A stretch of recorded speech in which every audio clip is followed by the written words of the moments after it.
Thank you so much. I want to just say again my gratitude to all of you for hosting me here. This has really been a joy and spiritual encouragement for me. I didn't know if you really wanted to put up with 4 heavy talks, so I thought for the last one I'd actually go in a different direction, but partly out of selfish reasons. This is the other area of research that is personally very exciting for me related to Syriac, but also one that I hope is not being done in a sort of academic vacuum. It is our work to create digital resources that help preserve the Syriac cultural heritage, make it accessible to new generations, make it accessible to populations who don't have access, say, to the Semitics Library of Catholic University of America. And so it's something I'm both very passionate about, but also something that I'm also deeply conscious of should not be done without the input and advice of the members of the heritage communities whose heritage scholars are working to preserve. So one reason this will be interactive is I really would just love to hear from you. You know, if something I show you seems valuable, please let me know. That's good feedback. If there's something that seems obvious, like why don't scholars help make this resource available, let us know. Otherwise, we'll be busy publishing footnotes on philoxenos, which is great fun, but and so that's what we're going to do. I'm going to show you, we'll see how many we get through. Did everyone get the handout? Not yet. Here we go. I believe that we have 60 minutes, and I've listed 60 different online resources. So that gives us 1 minute to discuss each one. No, we won't talk about all of them, but if there's something in particular that catches your attention, I've sort of grouped them by what they are. Please let me know. And especially if you say, oh, this is something, if it could be made slightly more accessible for members in the pew congregations, please let me know that as well. Many of these things were born for scholars to use, but I think that there's work that can be done to make them useful beyond that. So our topic is Future of Syriac Research, Digital Tools for the Appreciation of Syriac Cultures. In 2012, my colleague Christian Heel described the state of the field of Syriac studies, so this is just a decade ago, this way. The history of Syriac studies could well be told in terms of scholars' search for or frustrated separation from the books they wish to study. Amen. Hunayn ibn Ishaq, for example, sounds surprisingly contemporary when he writes in his letter on Galen translations about, quote, books he had gathered one by one during the whole of his life, since the time he had come of age, from the various countries in which he had traveled, end quote.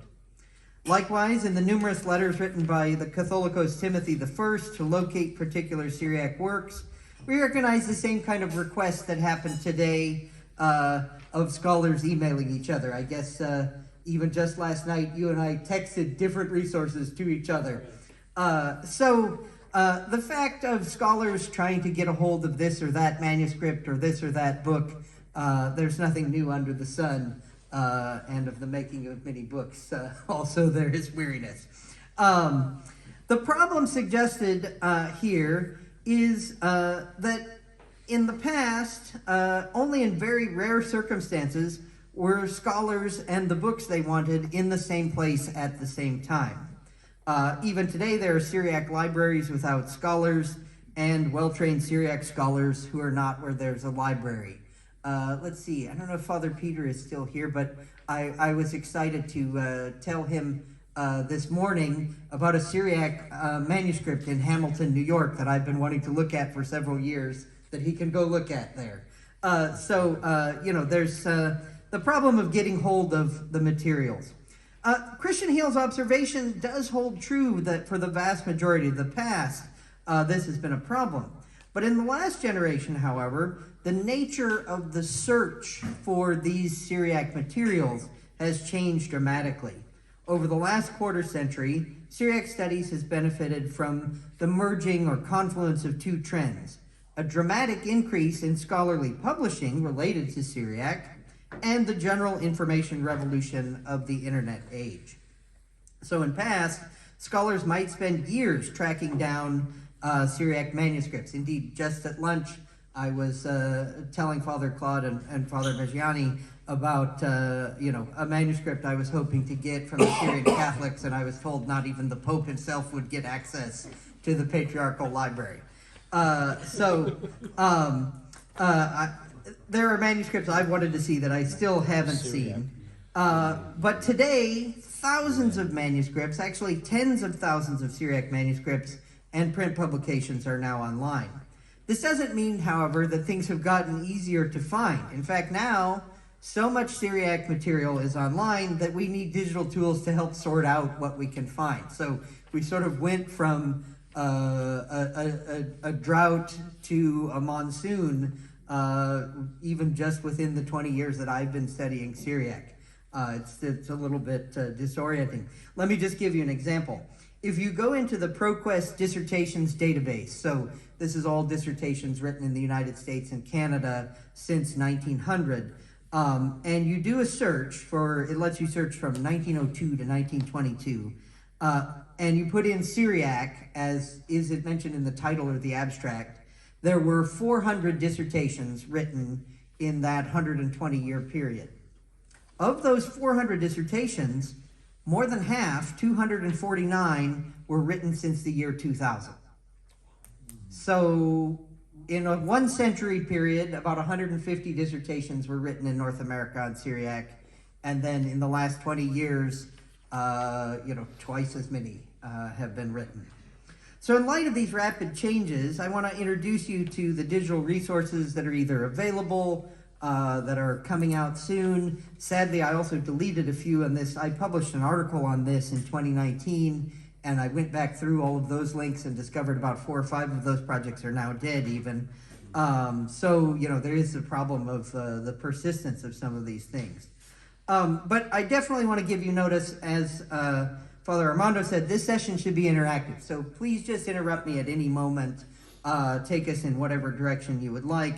And I really want to hear, what resources do you need? So those of you who are students, those of you who are clergy, those of you who are teaching, but what resources would be interesting or useful for your congregations, for the faithful of your eparchy, for future seminarians here at the seminary, etc.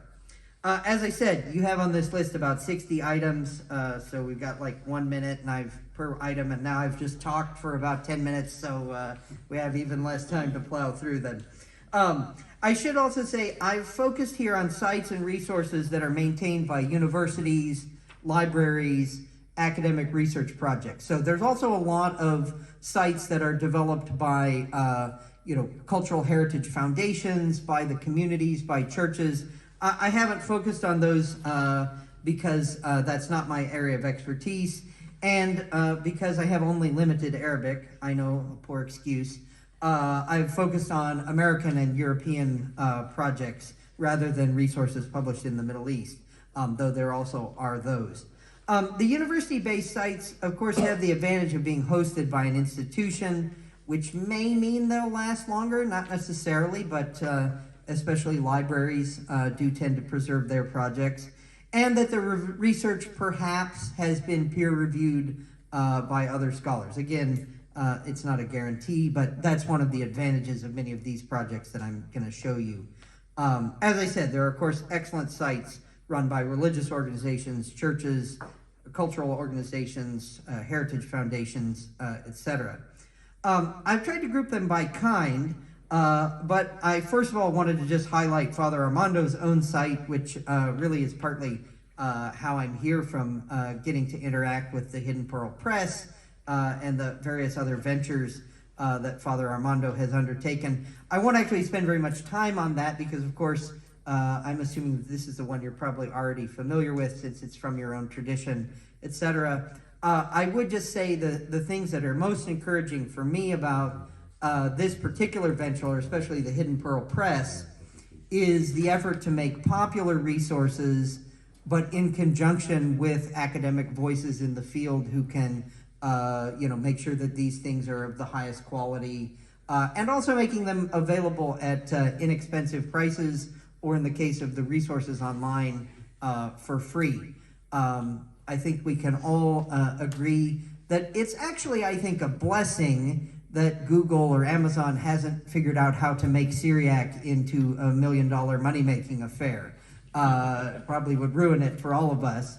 But having said that, I think that both academic organizations and churches have an obligation to make as much of these resources as they can available for free, because any sort of paid model for these websites I really don't think will be sustainable. So it's going to take commitment from institutions who say, this is a resource that benefits our institution. We need to pay the relatively small cost of keeping it online. Let's talk about manuscript catalogs first. This is really the most exciting thing. When I began my PhD in 2001, I'm not aware of any digitized Syriac manuscripts that were available at that time. At best, you could email the Vatican and they might take a physical microfilm, scan it, and you could pay them for the privilege of them emailing you pictures of it. Done that. There you go. Today, the Vatican has digitized a good number of Syriac manuscripts. The Christian Heel, who I mentioned before at Brigham Young University, was one of the first leaders on this project. They published some 100 manuscripts, and then the Vatican has continued to work in that direction. I'm happy to demo some of these, but I don't know that we need to do that for time. But I certainly would flag for all of you, if you're not familiar with it, that obviously the Vatican Library's digitized Syriac manuscripts would be incredibly important, especially for Maronites, but really for all Syriac traditions. There are some very important East Syrian manuscripts. In fact, if I just do some math on the back of my head, a good number of the texts I talk to you in my 3 lectures are from Vatican manuscripts, including Philoxenos' letter to Patricius, the commentary on the Paradise, etc. You're probably familiar with the Hill Museum and Manuscript Library. If you're not, they really have done amazing work in 2 regards. First of all, going to places that are threatened by war in the Middle East, especially Iraq, but sadly as things spread, now also Syria, Lebanon, elsewhere. And this is something that I'm just stunned by. I asked Father Columbus Stewart in about 2012, roughly the same time that Christian Hill was writing his article. I said, okay, how many Syriac manuscripts do you think there are? Manuscripts and fragments, so, we'll include like 3 pages together or whatever. He said, well, there's probably about 10,000.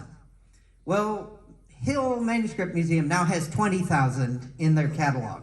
So even just from this work, we discover that the Syriac manuscript heritage is twice as big as we thought it was 20 years ago. They're digitizing now to put a little bit summary of each manuscript. It's really excellent, and we will get to some exciting news on that actually in just a moment. Go ahead. And would this include Verbus's I believe collection? so. I think It I has it saw right it. there. Right there. Uh, For Bubos Mike. yeah, there you go. Oh, That collection is a mess. I went and looked at the microfilms in about 2009, and the problem is that Vubis didn't keep very good notes. But actually, I think one of the things that they're trying to do is to scan Vubis's microfilms and then let artificial intelligence compare it to the other things that they've already scanned. So then they can at least narrow it down to, what they have that's unique. Something you might not be familiar with because it's in the French-speaking world is the many of the manuscripts from Lebanon have been cataloged and in some cases scanned by the French Research Society, IRHT, in Paris, and are available on this site, eKatobe, e-books in Syriac, if you get the... and so this is less well known in the English-speaking world, but again, especially for Maronites and Lebanese, again, these are some important collections. Their site is a little bit trickier to use. I'll actually just show you what you need to do here. You can go here, and that's how you'll begin to browse those manuscripts. We'll come back to this question of how do you search in a moment.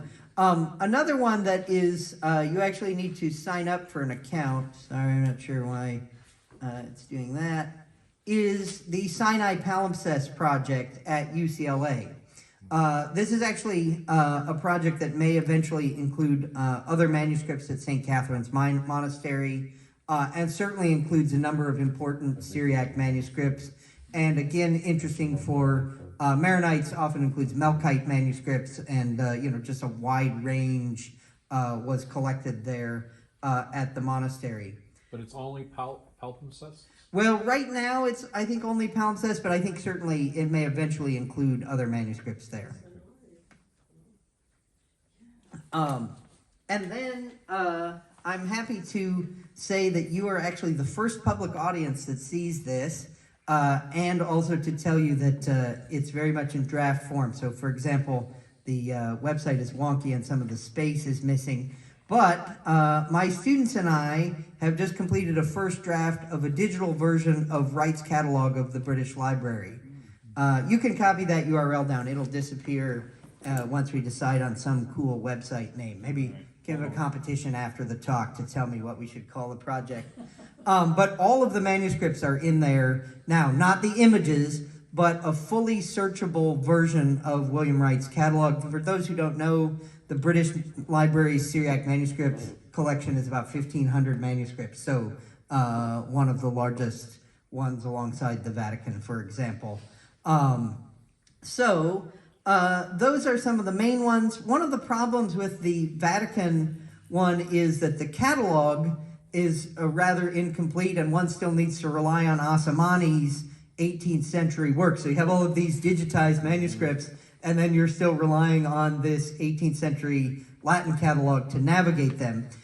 So a really little known resource that I want to mention, and it's on your handout there, is for some of the dated Syriac manuscripts from the Vatican Library and also the Lawrencianum. There's actually a small database. You can download the whole database right here. You have to go get an old version of Microsoft Accord to make it run. But this is actually a searchable database for the Vatican manuscripts. And you have that on your handout there. It is in Italian, but it's better than no database at all. Okay. So, and then lastly, I want to flag that the Syriac manuscript world overlaps, of course, with the Arabic manuscript world. And so there is a union catalog of manuscripts from the Islamicate world in the UK that includes all of these UK institutions. You can see them listed here. And in fact, if you go in then to, we'll do the advanced search, maybe. There we go. Language. And even though it says Islamicate, Syriac. there's Syriac. You can see there's 377 Syriac manuscripts. And, oh, I guess I haven't done it right. Where's the button? Here we go. You can see most of the Cambridge Syriac manuscripts, for example, are available through Firist. So the good news is lots of manuscripts, or at least descriptions of the manuscripts, are available online. You're maybe getting a little bit weary, though, saying, how many different digital catalogs like this would I need to sort through? Well, first of all, I would say tough it out, because when I was working on Philoxenos, there were no digital catalogs. There were, however, 800 printed catalogs that you could read through if you wanted to do an exhaustive search. But the second thing I will say is, if you can see here in this project, they've actually brought a number of catalogs together. And so the Syriac manuscript projects that I've just mentioned, especially the Hill Museum, the UCLA project, the ER Ashte project, and my British Library project are all working together with Syriaca.org to actually create a union catalog, which would allow you to hopefully search descriptions of all of these manuscripts at one time.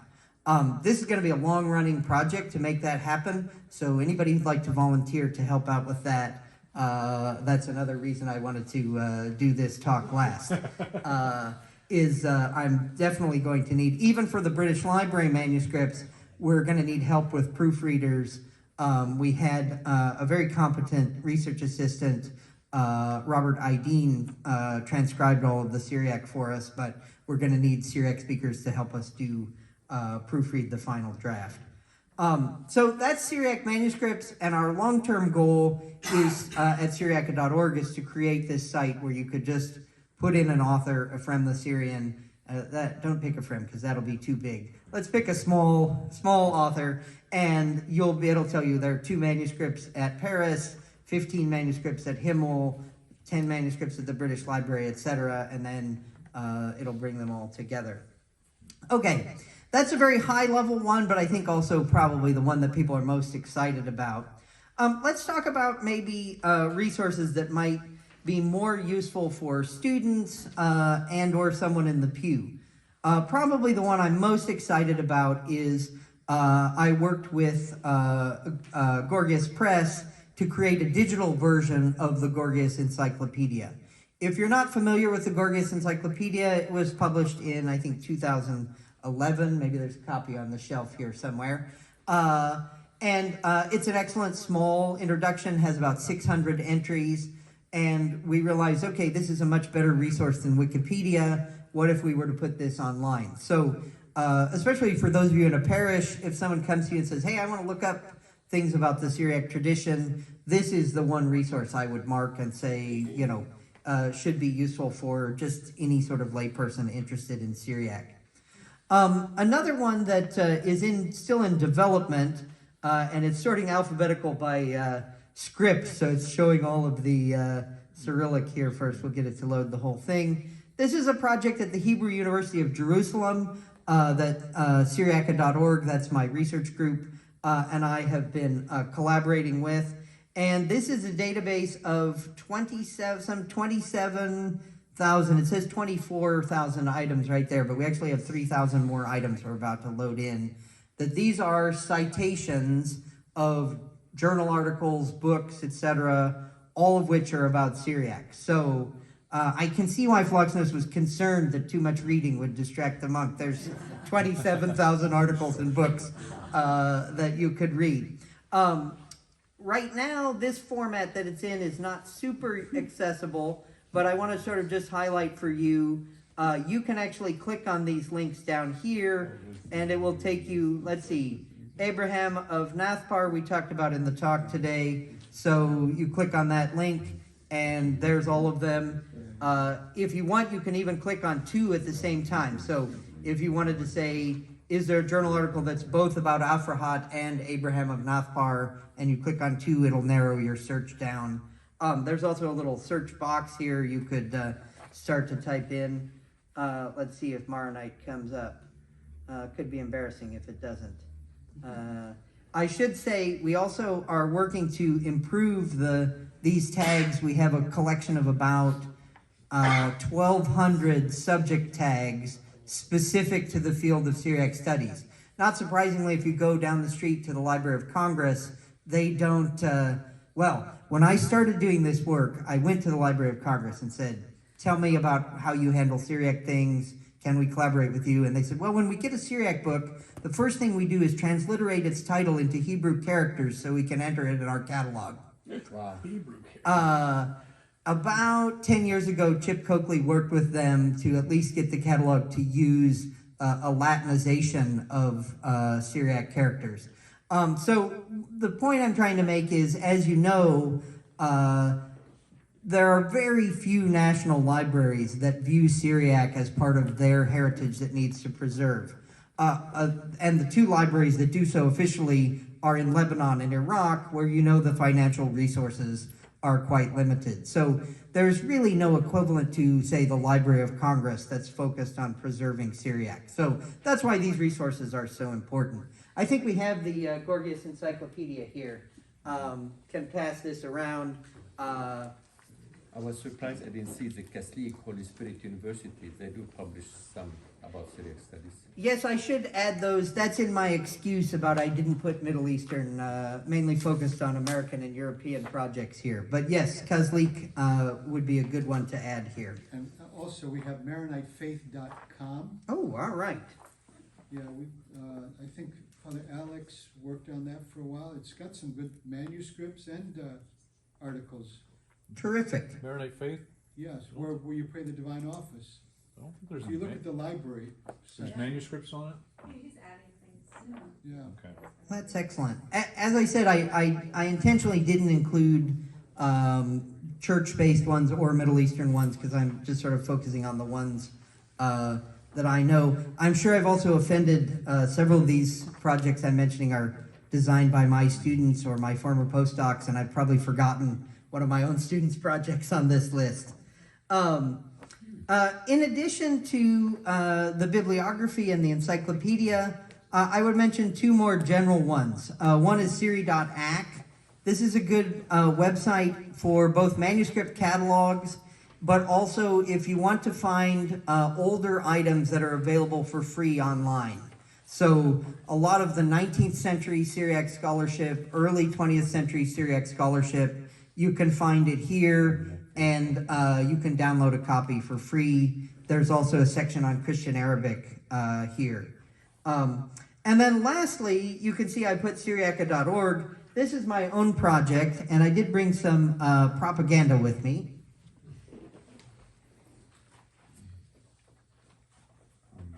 Let's see, Father Armando, if you want to give me a hand. Thank you. You can, everyone's welcome to take these. They're nice and colorful. I find that you can make a website, but people can't take the website home and read it by their bedside. So you can put an icon on a flyer. So these things that I'm sending around here are several publications that my colleagues, Jean-Nicole Mellon-Saint-Laurent at Marquette University, Dan Schwartz at Texas A&M University, and a whole crew of students have worked on.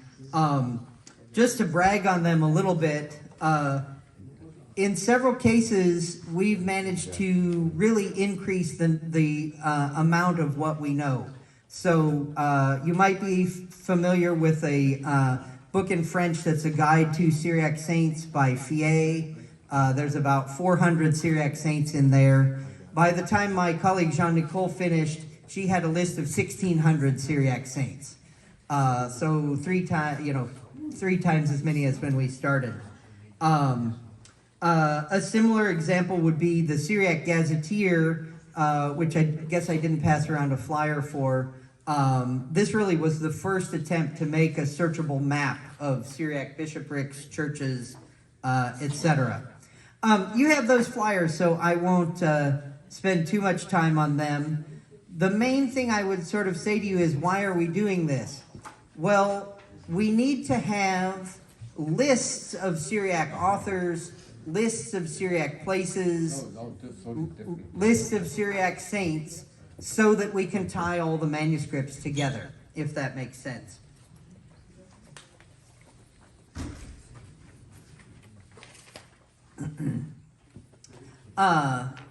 So one of the purposes of what we're trying to do with Syriaca.org is create a list of all of these things so that if someone else creates a database, then they can just link, we can help link them all together. That's what will do that work of connecting all the manuscripts together. Shifting to another area, there are increasing collections of Syriac texts online.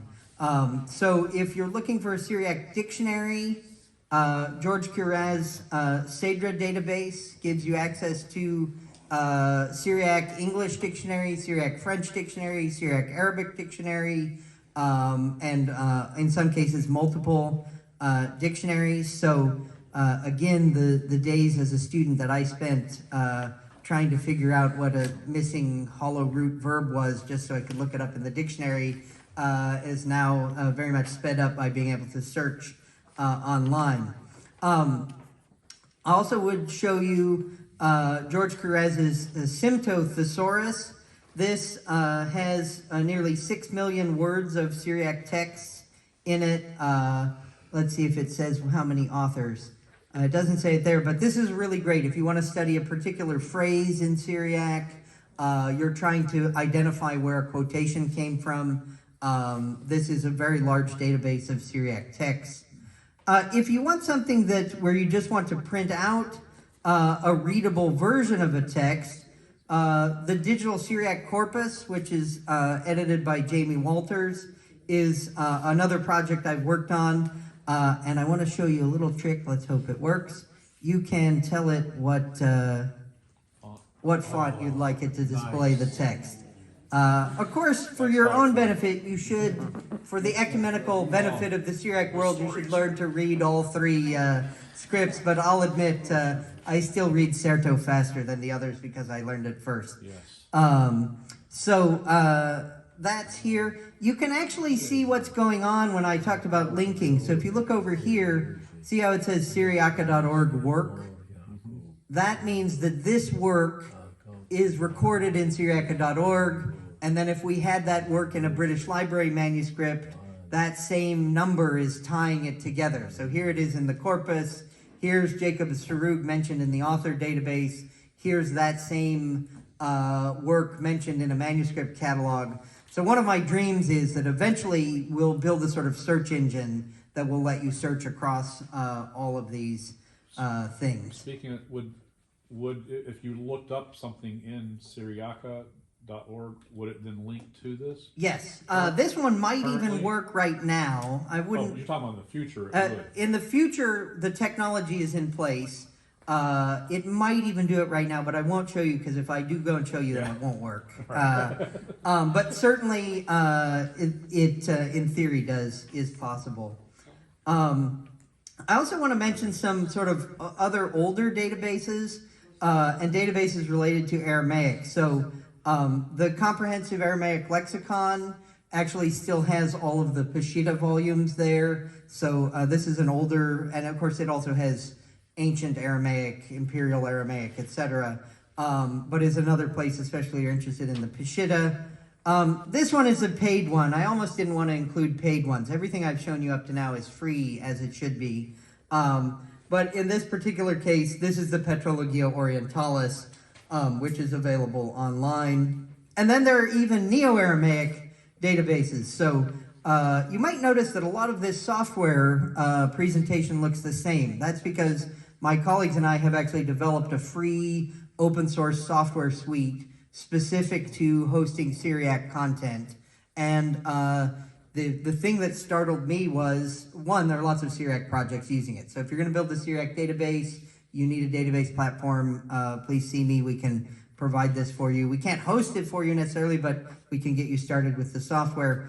But then my colleagues in other fields started coming to me. So this same software turns out to work well for the archaeology of colonial Latin America, a database of medieval Chinese temples, a collection of 19th century English poetry by female authors.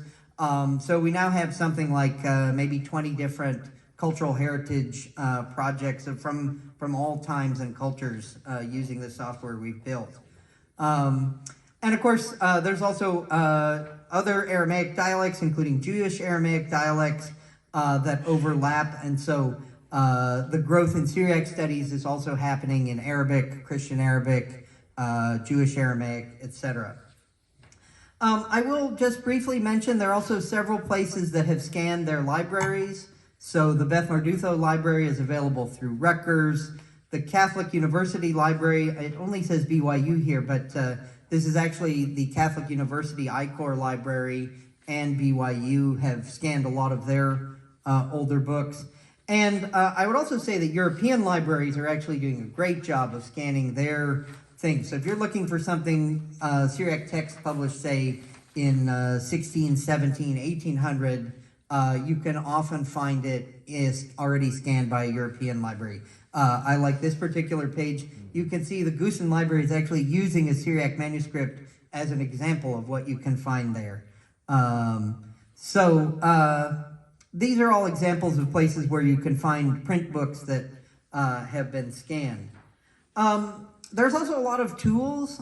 Some of these probably don't need to be mentioned, but in case people don't know of them, Syriac actually, thanks to George Kiraz, had one of the first online academic journals for any field.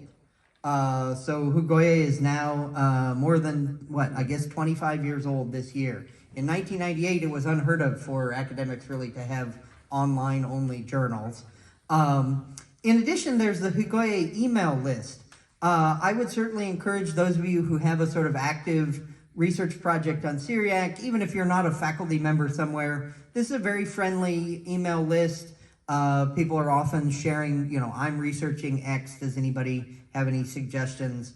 And it's open here, you can see the messages, etc.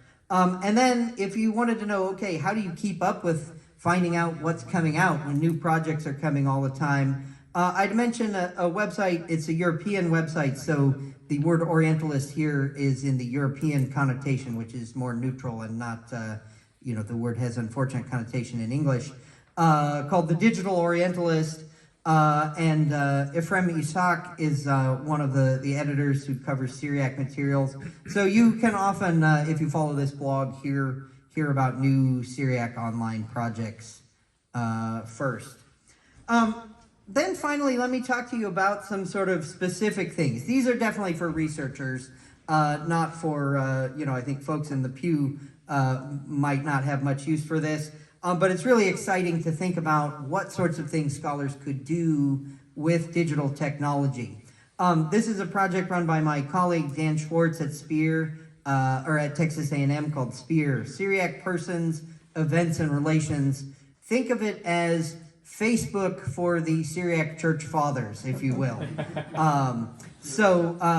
What he's doing is he's taken, for example, the letters of Severus of Antioch and entered them into the database, connecting the different correspondence, and then you can say, show me a map of everyone Severus wrote to, or show me all of the letters on this theme from this particular region. It's a lot of work, so it may not grow rapidly, but you can certainly imagine how useful this will be for historians to historically track the growth of Syriac Christianity.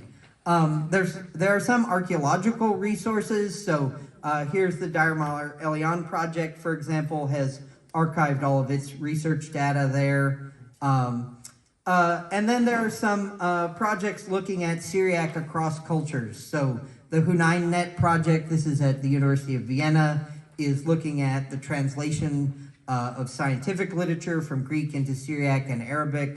They're creating actually parallel texts where you can look at how the translations occurred. I should say, speaking of translations, that Syri.ac keeps a list of who has said they're translating what. One of the things that would be frustrating to do as a scholar is to spend 5 or 6 years translating a text only to find out just before you're done that Sebastian Brock has published a better translation of it before you finished. So if anyone here is working on translating a Syriac text, you can email Syri.ac and let them know. Now, it doesn't guarantee your slot, so if some PhD student needs to translate a text to get her degree, she's probably going to do it anyway, even if you put your name down on the list. But it is a good place to sort of go if you're thinking of translating a text. You can see, okay, has somebody already said that they're working on this? Let's see here. Then we also come to, let's see, I think I've skipped, I see where we are here. Some projects that are sort of focused on a specific region. So this is a project I did with Mario Koza at the American University of Beirut, where we took some of the Church of the East documents and tried to map all of the places relevant to Beth Catraye. That's why Beth Catraye gets this special star there. Let's see, will it break the website if I zoom in? No, it looks like it's gonna work. And then you can sort of hover over these places. You could even click through to them, for example. Yes, there is a real history in the 6th and 7th centuries of island monasteries and coastal monasteries. In fact, both Dadisho and Isaac of Nineveh are perhaps from this region. Dadisho is known as Dadisho Catraya. Qatar. Qatar. Yeah. A lot of interesting things being done to analyze the writing of Syriac manuscripts as a way to figure out the dates. This is a project by Michael Penn at Stanford. And then there's a lot of databases that aren't about Syriac but have information relevant to Syriac. And I'll just highlight a few of them. One is this Guide to Evagrius Ponticus by Joel Kalvasmaki. If we click on writings, here are the writings you can see. And then if we click on ancient translations, he'll even tell you, okay, there's an Arabic translation, there's a Latin translation. Look, here we have the S1 translation. And if we click on it, he's even going to give us the whole text. Oops, not working right now because I'm trying to show it to you probably. But in theory, at least, you could click here and it'll actually take you to the full Syriac text of Evagrius. This is a really beautiful website and, of course, fitting for what we've been talking about. Some of the other ones, this is an exciting one I know will be useful to some of you here.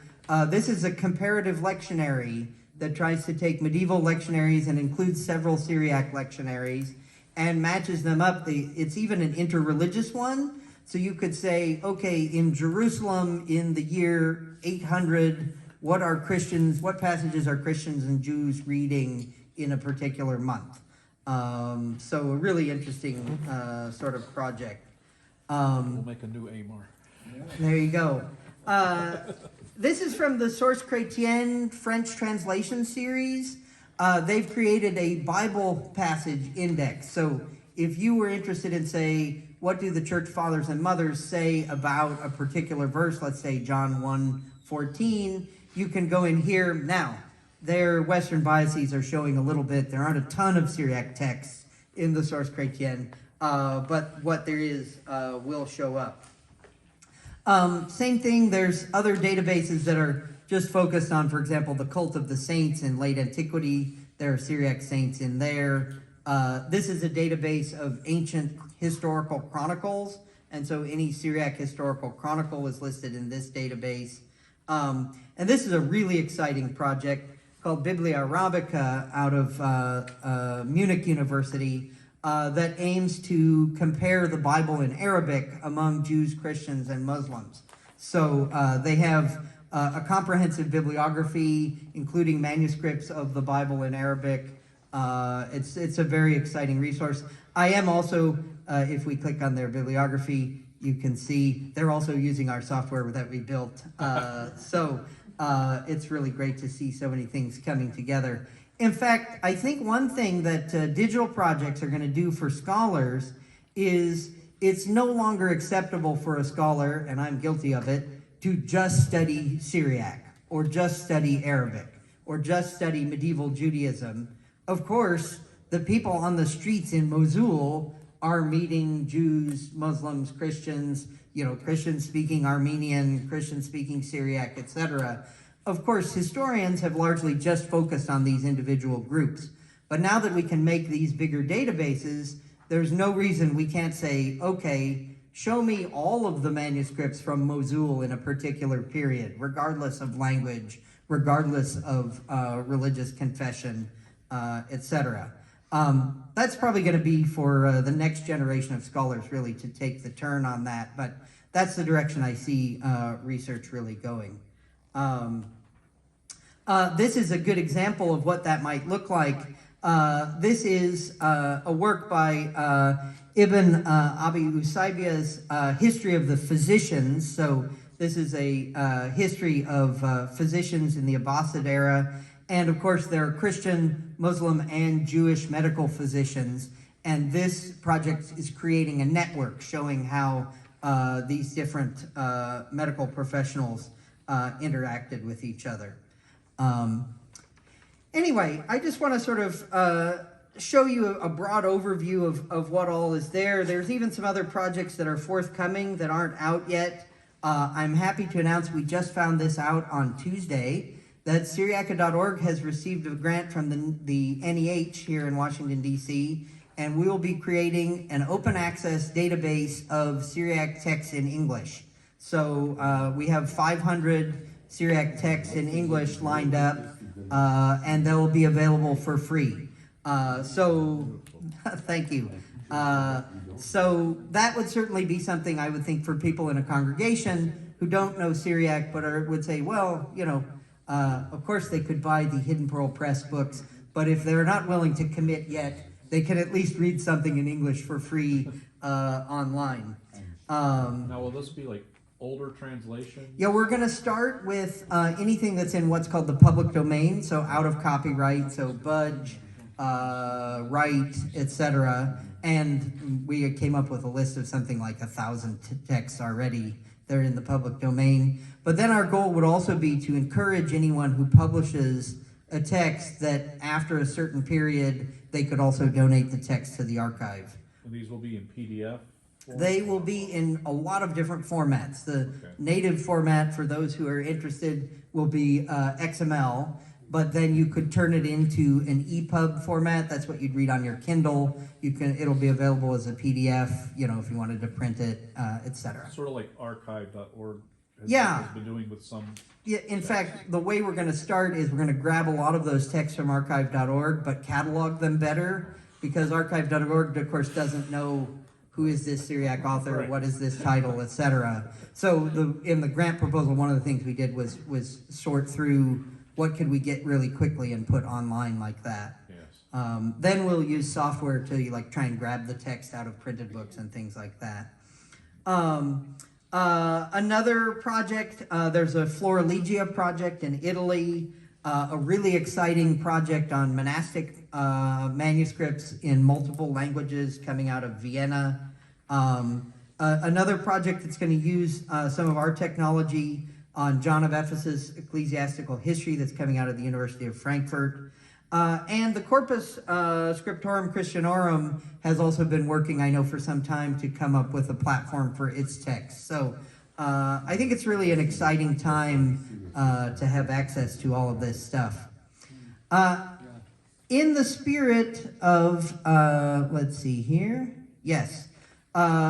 In the spirit of wanting to promote Syriac culture, I hope it won't be an affront to put up a site about Europe's digital cultural heritage. But what this is a potential model. Almost every museum and library in the European Union contributes its data to this searchable database. So if you typed in Van Gogh here, it would tell you here are all of the museums that have a Van Gogh. As you know, there is not currently something that says discover the Syriac digital cultural heritage. And yet, you can see from this list that we need something like that. And so that's really our goal. The other portion that we'll be using of this grant from the NEH is, I hope in 3 years' time to, you know, stand before you and say, here's a site, type in your search, and then the results will take you out. You know, we're not going to reduplicate all of those sites, but we'll give you one place to search through. Hit this link and Yeah. you go on. That's right. That's it. Beautiful. Okay, I've talked at you rapid fire. I can't believe we actually did talk about all of those. Beautiful. So I would love to hear a few things. First of all, if you want me to go back to one in particular, I'd also love to hear you say, I wish that I could do X easily, and I may be able to say you can, or I may be able to say, let me figure out how to do that, or etc. Yes, Your Grace. That's my question. So, as you're familiar, the Syriac churches have a unique pre-sanctified liturgy, the Rosham Koso. For us to research East Syriac, West Syriac, Diophysite, Miaphysite texts, earliest texts, and the history of that particular liturgical celebration, how would we go about it? Well, Said, you've asked for about the hardest thing that we could do. Unfortunately, so we've really been wrestling with this in the British Library catalog, because of course, if we can put a date on a manuscript, we want to do that because then you can limit your search, like show me only liturgical manuscripts from before 800 or whatever.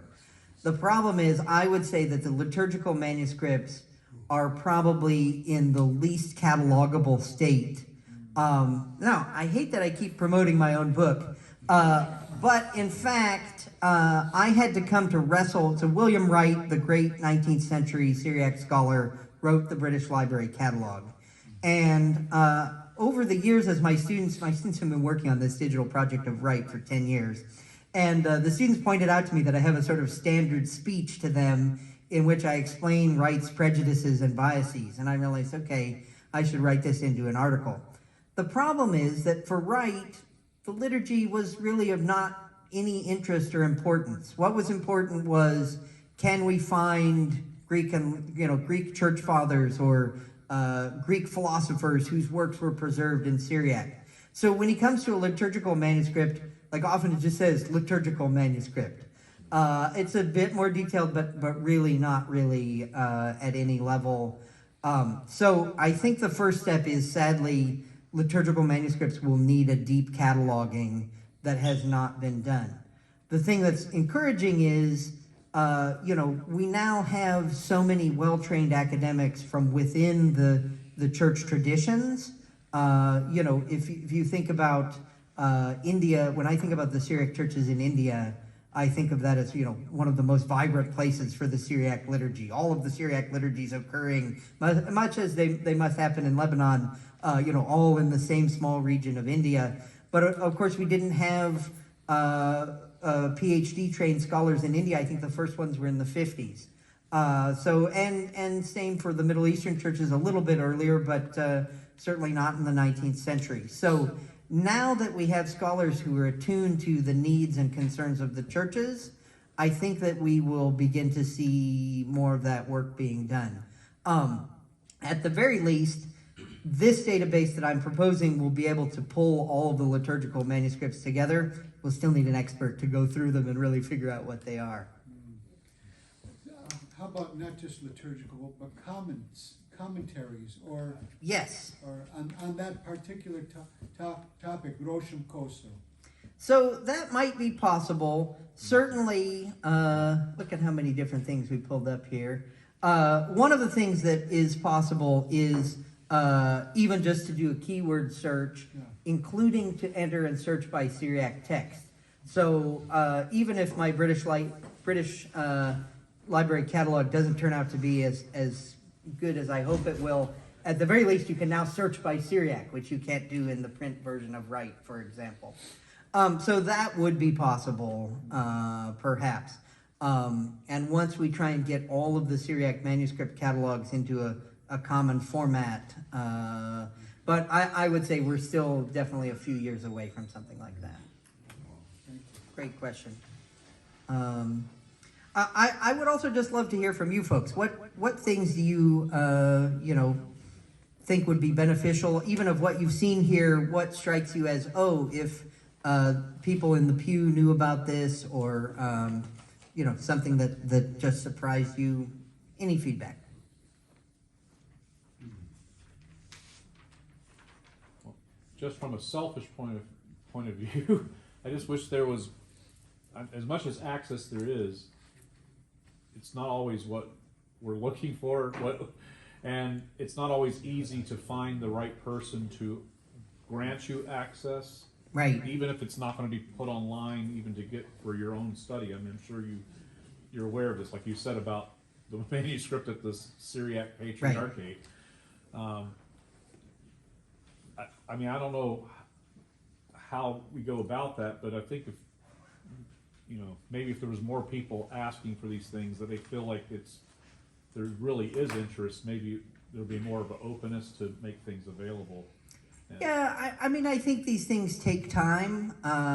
It's changed dramatically just in the 20 years that I've been doing research on Syriac. So I think that human relationships still are really important, though. Yeah. So that part may never go away, but that I think is good in our digital age. I mean, I realize like not everything has been digitized, but the sad thing is there's many things that have been digitized that are just not easily available, right, even though they're just sitting on someone's hard drive.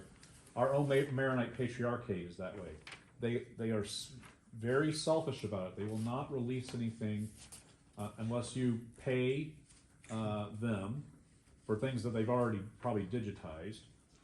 and you have to go through all kinds of letters and meet with the patriarch and all that to get the document. And none of it's available online, of course. You can't even make a request online. You have to just know somebody. Like, I mean, luckily most of us know who to contact, but if somebody from the outside wanted to research something, because we may have something that is like you know, philoxenus or something in there, but who would know? I mean, and even the catalogs for something like that is very difficult to get access to. I guess my recommendation would be to just start with what you do have that you can make available yourself, right? So you can always make your own research available is a good place to start. I would imagine that discussion groups are just as important as being able to search, because you know you're talking to colleagues or other people who may have tried something and given up and say don't go this way, but something else. That's definitely true, and that's why I would really encourage you, if you are actively working on a Syriac research project, to get on the Hugoye list. It's a very, very friendly and welcoming place, and you know, people are always interested in, oh, can I help you find X, or can you know, just also interesting to know. For example, a recent conversation, someone said, I'm working on a project on Syriac calligraphy. And by the end of the day, I think there were 12 emails naming various Syriac calligraphers over the 20th century and links and pictures to their work. I'm not working on Syriac calligraphy at all. In fact, I was supposed to be preparing these lectures for you folks, and I'm like, well, that's really interesting. Start going down the rabbit hole. That's right. That's right. So yeah, I think that the reality is, we've gone from not having a lot of access to having so much access that now we need help navigating it. I mean, that's just true for the digital world in general. Like in this, can you search then, like, previous, these archived messages? Yes, you can. So you don't, because I know a lot of times on these groups, like, well, did you not read before? You're supposed to search before you ask a question. No, you know, no, it's not that kind of place at all. Plus, it's been around since 1998, so yeah. we're not expecting you to go through 5,000. go through 25 years of messages. And what you find on it also, sometimes people share PDF files, Yeah. and the PDF files are still online, so you can always find them. Oh, okay. Wonderful. So it's really a generous, collaborative, indeed ecumenical Syriac space. So please help keep it that way. I think some of it would be helpful, especially those of us who don't know Syriac, but are interested in maybe the calligraphy or the artwork. Is there a way to search for images? If not, that might be a helpful side project to get people really interested in your work and in supporting your work, because it does cost money. So I don't know if there is a way to search for images. Like, it'd be helpful for me, for example, I want to see Syriac icons or artwork on the Annunciation. If I can just type that in and find it, is there a way? So sadly, not yet. We intend this software I've been talking about. By the way, the software, we call it Srophe, meaning the seraphim. Yeah. So the Srophe app, although it later turned out to be a bad choice for English. Like, we all thought, oh, Srophe, that sounds great. And then we learned there are actually no words in English that begin with SR, the SR combination. So actually, most English speakers can't figure out how to pronounce the name of our app. But anyway, so the Srophe app, we intentionally built it so that eventually someone will build a Syriac history of art database. It's such a big task. We haven't tried to take it on, but I would love for there to be someone to do it. The field of Syriac art history is so just at the beginning stage. You know, there really are only a handful of faculty members who are established working on it. The textual scholars really came first. But I would hope that in the next decade, such a thing might exist. There is a German, I think it's run by one of the Syriac Orthodox. They actually have some of the images from some of the different illuminated manuscripts. which has like the Annunciation, and they even divided it up into like sort of like the liturgical year, and so you can find what's like a Rabula image, a Vatican Syriac manuscript image, or etc.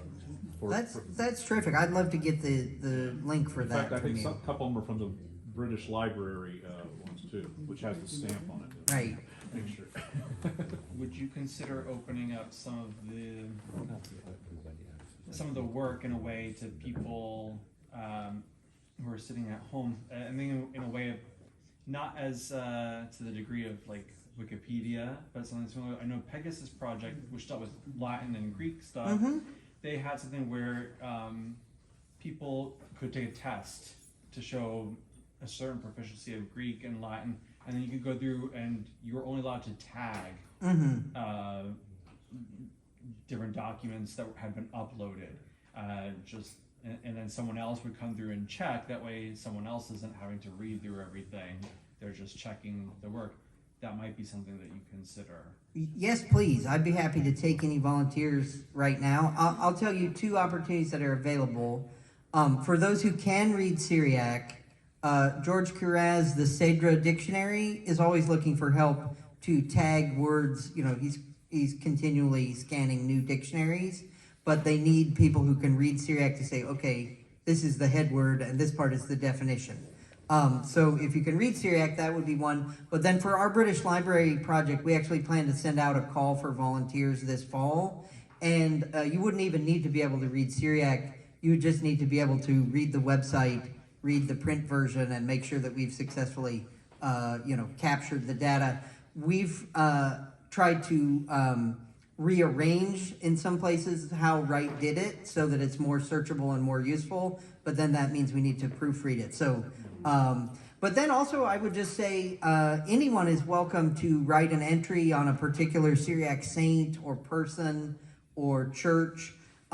For reasons of safety and privacy, we have not included living persons, and for the most part, we haven't included active churches unless they're very well known, more Gabrielle, something like that. But we sort of made a distinction between, okay, there are privacy and safety issues there. We're mainly putting in historical information. But for Syriaca.org, we're happy to have suggestions, and we hope for bibliography, actually, to set that up as well, where if you are aware of bibliography that we're not aware of, have a way to submit it. So, yes, if anyone would like to volunteer or be involved, please do let me know.